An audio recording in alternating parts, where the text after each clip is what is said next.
Sometimes basic arithmetic isn't enough to solve a problem, and you need to use one of the many math functions that Java has to offer. In fact, there's so many that you couldn't possibly remember them all, and we prepared a fact sheet for you. Let me just go over the most important ones. Let's say you need to compute a power such as 2 to the 10th.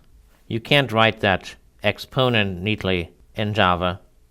Instead, you use a function, and the syntax looks like this. The function name is pow. It's in a class called math.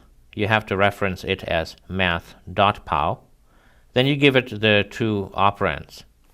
The 2 goes here, and the 10 becomes the second one. If you need to compute a square root, you use the square root function. Again, it's in the math class, math.square-root, and whatever goes inside the root symbol in math notation goes inside the parentheses here. For absolute values, there is another function. It's called abs, and whatever you put between the vertical bars in math notation goes on inside here. Now, these kinds of functions come up often enough that I want you to practice this a little bit. Here I have a bunch of function calls, and I'd just like you to tell me for each of them what is the result. If you like, you can compute it in BlueJ, or you can just do it in your head.